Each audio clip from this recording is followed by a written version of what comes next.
Знойное июльское утро на Волге дышало неподвижным, густым зноем, когда старый опытный рыбак Степан и его зять Николай почувствовали, как их лодку резко качнуло, а леска на мощном спиннинге натянулась так сильно, что камель удилища угрожающе затрещал.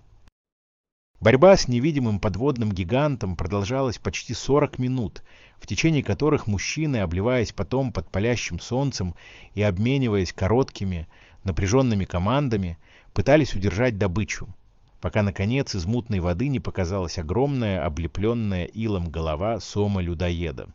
«Степаныч, подсак не выдержит, он же в лодку не влезет, руби его к берегу, пока он нам борт не протаранил!» — прокричал Николай, судорожно хватаясь за весла, чтобы удержать равновесие на стремнине. «Молчи и греби, Коля, это не рыба, это настоящий речной дьявол. Я за 40 лет таких только в дедовых сказках видел», — тяжело дыша, — ответил старик, наматывая леску на локоть и чувствуя, как под кожей перекатываются железные мышцы векового хищника. Когда двухметрового исполина наконец удалось вытащить на пологий песчаный берег, Степан замер, заметив, что брюхо сома выглядит неестественно раздутым и твердым, будто рыба незадолго до своей поимки проглотила что-то совершенно неорганическое и очень тяжелое.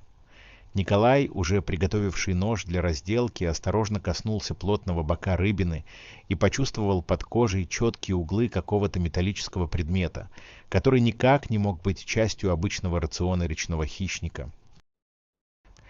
«Гляди, дед, он как будто сейф проглотил, там внутри явно не караси», — прошептал Николай, делая первый аккуратный надрез, из которого на песок среди речной тины вывалился тяжелый, облепленный черной грязью кожаный планшет, туго обмотанный истлевшей, но все еще крепкой проволокой.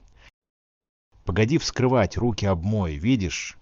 На застежке клеймо еще советское, инкассаторское, такие в последний раз в 90-х использовали, когда здесь по дорогам шальные банды гуляли».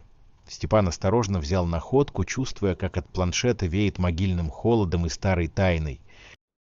С трудом сорвав заржавевший замок, мужчины замерли в полном оцепенении, потому что внутри, в герметичном пластиковом пакете, лежали не только пачки старых, давно вышедших из обращения купюр, но и тяжелое золотое кольцо с именной гравировкой, а также служебное удостоверение следователя прокуратуры, бесследно исчезнувшего в этих местах ровно 30 лет назад.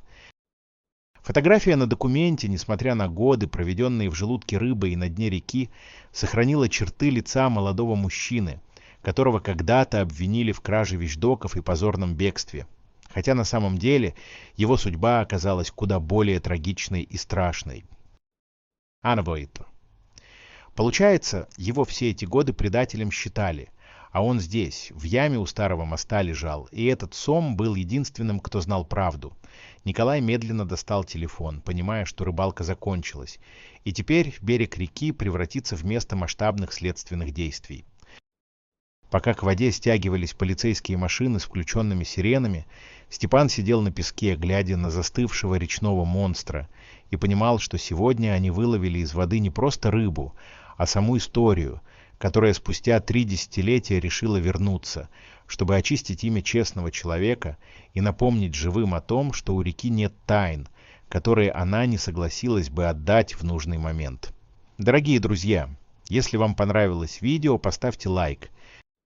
А также подписывайтесь на канал, где наши авторские истории выходят каждый день.